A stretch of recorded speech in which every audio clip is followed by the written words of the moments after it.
the ratio of 11th term to 17th term of AP is 3:4. Find the ratio of 5th term to 21st term of the same AP.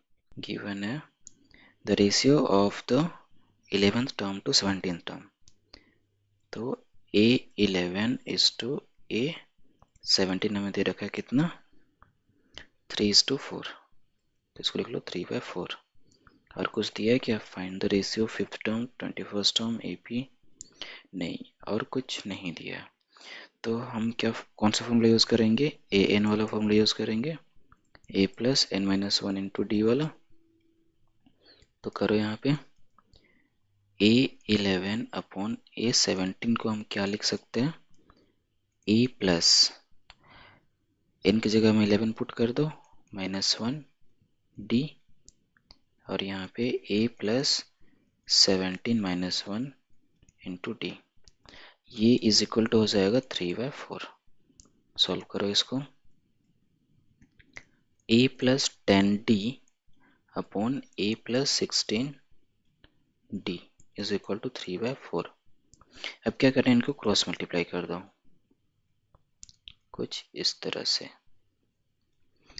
तो हमें क्या मिलेगा 4 A + 10D is equal to 3 A + 16D। यहाँ पर D इधर आएगा। अभी इसको कर दो मल्टीप्लाई अंदर, तो हो जाएगा 4A + 10 × 4 40D is equal to 3A, and इसको मल्टीप्लाई करो कितना हो जाएगा प्लस 6 3 जा 18, 1 कैरी, 3 1 जा 3 1 4 48D। अब क्या करो, इस D को उठा करके इधर लेके आ जाओ, इस 3A को उठा करके इधर आ जाओ, तो क्या मिल जाएगा 4A - 3A is equal to 48D - 40। Solve करेंगे इसको, ये मिल जाएगा A is equal to 8D। ये ले लो आप इक्वेशन नंबर फर्स्ट। चलो ये तो सॉल्व कर लिया। अब हमें क्या फाइंड करना है, find the ratio of 5th term to 21st term of same AP। तो हमें क्या करना है, now 5th term to 21st term, ये हमें फाइंड करना है। तो इसके लिए हम क्या लिख सकते हैं, 5th टर्म को हम लिख सकते हैं A + 5 - 1 × D upon A + 21 - 1 × D। एक स्टेप सॉल्व करो इनको, A + 4D upon A + 20D। अब यहाँ पे ये जो हमने वैल्यू निकाला था A = 8D, ये उठा करके यहाँ पे पुट कर दो, तो क्या मिलेगा हमें, A का वैल्यू कितना था 80 ना, 8D + 4D upon 8D + 20D। तो हमने क्या किया, फ्रॉम इक्वेशन नंबर 1 से इसका वैल्यू उठा करके पुट कर दिया यहाँ पे। अब इसको फर्दर सॉल्व करो, 8 + 4 कितना होता है 12D, 20 + 8 कितना हो जाएगा 28D, यहाँ से D और D कट जाएगा, 2 से काट लो, 2 6 जा, 2 1 जा, 2 4 जा, 2 3 जा, 2 7 जा, तो ये हमें क्या मिल गया 3/7। एक आंसर तो हमें ये मिल गया, ठीक है। नेक्स्ट हमें क्या सॉल्व करना है, also find the ratio of sum of first 5 terms to that of 21st term. Again एक और फॉर्मूला लिख लो Sn का, Sn is equal to n/2 2A + n-1 × D। अब इसी फॉर्मूला से इसको ब्रेक करेंगे, तो हमें फाइंड क्या करना है, S5 to that of S21। तो हम यहाँ पे लिख लेते हैं S5 to that of S21, ये हमें फाइंड करना है। तो इसको जब हम इस फॉर्मूले पे ब्रेक करेंगे, कौन सा फॉर्मूला, ये वाला फॉर्मूला, तो हमें क्या मिलेगा n/2 that is 5/2 2A plus 5 minus 1d upon 21/2 2a plus 21 minus 1d। अब यहाँ से देखो ये 2 और ये 2 तो कट जाएगा, उसके बाद ये हो जाएगा 5 2a प्लस 4d, नीचे आ जाएगा 21 2a प्लस 20d। अब यहाँ से देखो 2 कॉमन दिख रहा है मुझे, तो 2 कॉमन निकाल लेते हैं ऊपर से फिर नीचे से भी, तो हो जाएगा 5 इंटू 2 a प्लस 2d, नीचे से भी निकाल लो 21 इंटू 2 a प्लस 10d। अब ये 2 और ये 2 तो कट जाएगा, क्या मिला हमें 5 a plus 2d upon 21 a plus 10d। अब हम क्या करेंगे, ये जो a का वैल्यू मिला था हमें 8d, इसको उठा करके यहाँ पे पुट कर देंगे, तो हमें क्या मिल जाएगा 5 8d plus 2d upon 21 8d plus 10d। Solve करो इनको, कितना आएगा, ये आ जाएगा हमारा 5, यहाँ पे इंटू कर लो, 5 इंटू दोनों का सम हो जाएगा 10d अपॉन 21 इंटू इन दोनों का सम हो जाएगा 10 प्लस 8 18d। अभी ये क्लियरली दिख रहा है कटेगा, 2 5 जा 2 9 जा, ये d और ये d वैसे भी कट जाएगा, तो हमें क्या मिल गया 5 इंटू 5 अपॉन 21 इंटू 9, ये मिल जाएगा हमें 5 5 जा 25, 9 1 जा 9, 9 2 जा 18। So this is our answer. यहाँ पे एक लाइन ऐड कर देना, देयरफॉर रेशियो ऑफ ए, कौन सा था ये, A5 and A21 is equal to 3/7 and ratio of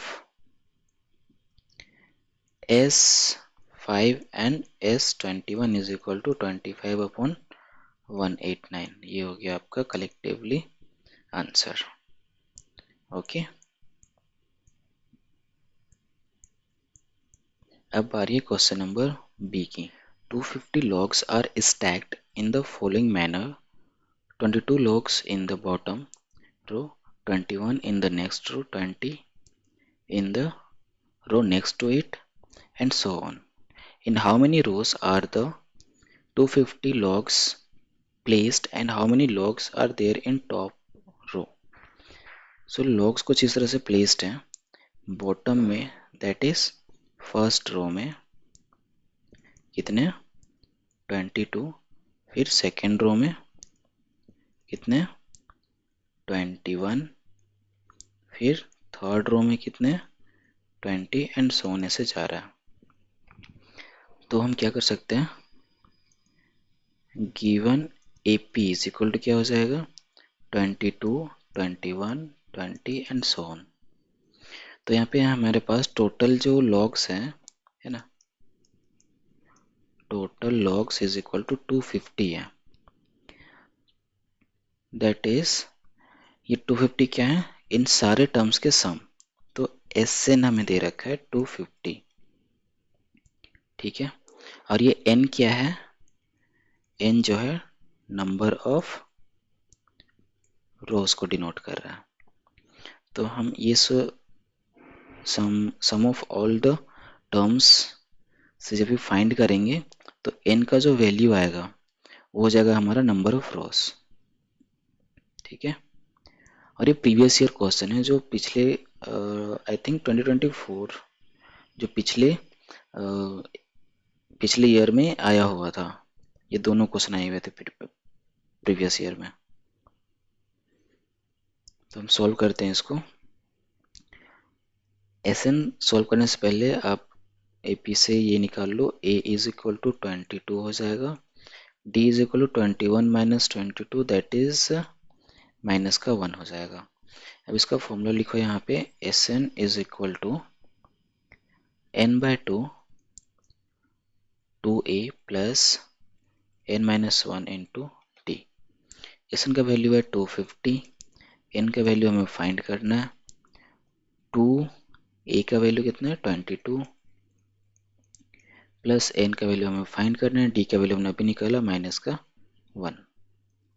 इसको कर दो क्रॉस मल्टीप्लाई, ये चला जाएगा 5 0 5 two 10 1 carry 2 two 4 1 5 is equal to N. ये मल्टीप्लाई करो, ये हो जाएगा 44, फिर ये मल्टीप्लाई कर लो, ये हो जाएगा माइनस एन, ये हो जाएगा प्लस का 1। आगे सॉल्व करो इसको, 500 is equal to N 45 minus N. अभी इस n को अंदर मल्टीप्लाई कर दो, तो ये हो जाएगा 500 is equal to 45n minus N square. अब इन दोनों को उठाकर किधर ले आओ, तो ये मिल जाएगा हमें N square minus 45n plus 500 is equal to 0। अब इसको मिडिल टर्म स्प्लिट करके n का वैल्यू निकालते हैं। तो मिडिल टर्म स्प्लिट कैसे करेंगे, कांस्टेंट टर्म और squaring, that is n square के कोफिशिएंट को मल्टीप्लाई करेंगे, 1 इंटू 500 दैट इज आ जाएगा 500। अब इस 500 को हम प्राइम फैक्टराइजेशन करके फाइंड कर सकते हैं, 5 1 जा 5 2 जा 5 4 जा। तो अब हमें इसे कुछ इस तरह से अरेंज करना है सो दैट मल्टीप्लाई करने पे 500 है और ऐड करने पे 45 है।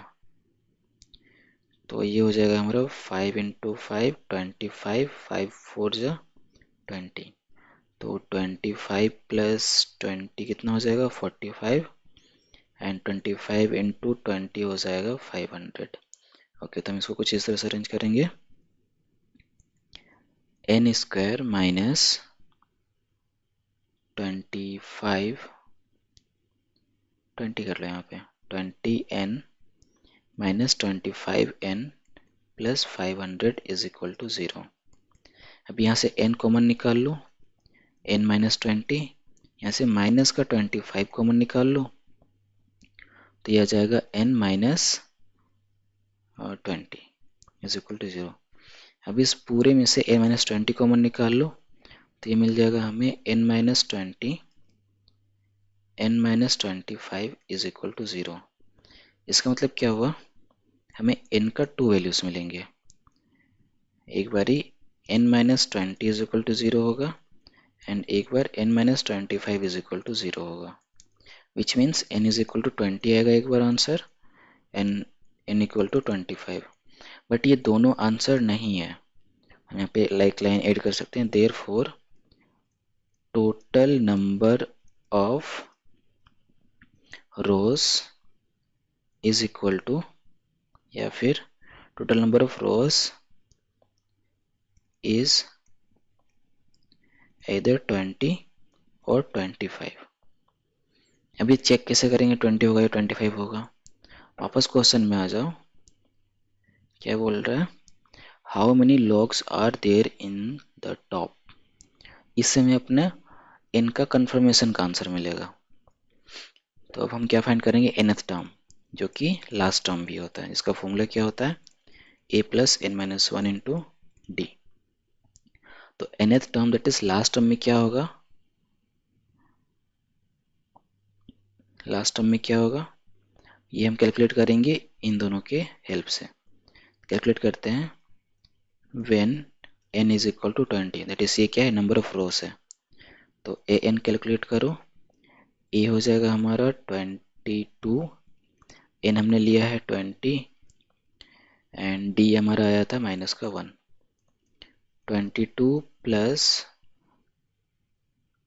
20 माइनस 1 ये हो जाएगा 19 मल्टीप्लाई माइनस का 1, तो ये हो जाएगा 22 माइनस 19, सॉल्व करो कितना आ जाएगा 19 20, तो ये हो जाएगा 3। तो जब भी 20 नंबर ऑफ रोज हैं तब टॉप में जो है वो 3 लॉग्स रिमेन बच रहा है, और जब n इज इक्वल टू हम ले लेते हैं 25। इस पे कैलकुलेट करते हैं क्या आता है। तो जब टोटल 25 नंबर ऑफ रोस हैं तो ए एन का वैल्यू कितना आता है, कैलकुलेट करो। 25 plus 25 minus 1 into minus 1, solve करो। 22 प्लस 25 माइनस 1 हो जाएगा 24 इंटू माइनस 1, मल्टीप्लाई कर दो। 22 माइनस 24, तो ये कितना आ गया, माइनस का 2, विच इज़ नॉट पॉसिबल, है ना, क्योंकि लॉग में जब हमने अरेंज किया तो सबसे ऊपर -2 कैसे आंसर आएगा, ये पॉसिबल ही नहीं है। देयरफॉर हमारा फाइनल आंसर क्या आ जाएगा, देयरफॉर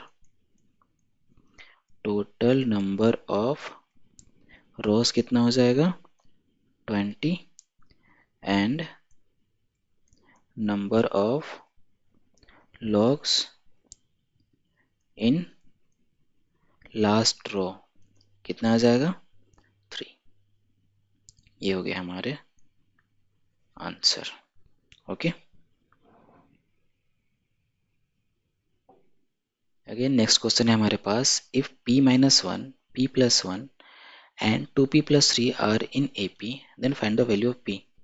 अगेन इजी क्वेश्चन है, क्या करेंगे, इसको ले लो, ये हो जाएगा A1, ये A2, ये A3, हमारा D जो है वो इक्वल होना चाहिए, that is A2 minus A1 is equal to A3 minus A2। A2 हो जाएगा P प्लस 1 माइनस A1 है P माइनस 1, ये इक्वल होना चाहिए 2P plus 3 minus P plus 1 के। सोल्व करो तो ये हो जाएगा P plus 1 minus P plus 1, 2P plus 3 minus multiply हो जाएगा minus P minus 1 plus 1 minus, sorry ये नहीं कटेगा,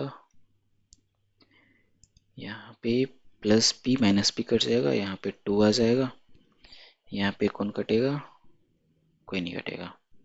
2P माइनस P ये हो जाएगा P प्लस 3 माइनस 1 ये हो जाएगा 2। अब ये 2 इधर आ जाएगा तो 2 minus 2 is equal to P, therefore P is equal to 0। Option number C. Next question है, if A B C form an AP with common difference D, then the value of A minus 2B minus C। इस क्वेश्चन को solve करने के लिए हम कुछ इस तरह से अरेंज करेंगे इनको, A B C, ये AP का पहला टर्म है, ये सेकेंड टर्म, ये थर्ड टर्म। सो क्लियरली हम A को क्या लिख सकते हैं, A, B को क्या लिख सकते हैं, first term plus common difference, C को क्या लिख सकते हैं, first term plus 2 times of common difference, है ना। अब इन तीनों का सेपरेट वैल्यू हम उठा करके कहाँ पे रख देंगे, यहाँ पे रख देंगे। तो पुट कर दो, क्या आ जाएगा, A minus 2B minus C का वैल्यू फाइंड करने के लिए बोल रहा है। A का वैल्यू A है, B का वैल्यू A प्लस D है, तो यहाँ पे माइनस 2 A प्लस D हो जाएगा, एंड C का value minus A plus 2D। Solve करो, A माइनस 2A माइनस का 2D minus A minus 2D, तो ये 2D कट जाएगा, 2D कट जाएगा, नहीं, सो नेक्स्ट क्या होगा, यहाँ पे ये A माइनस का A, तो ये दोनों तो कट जाएंगे, ये माइनस का 2A रह जाएगा, और ये माइनस का 2D माइनस का 2D कितना हो जाएगा, माइनस का 4D हो जाएगा। क्या ये है ऑप्शन में, ऑप्शन नंबर सी, माइनस का 2A minus 4D is our right answer.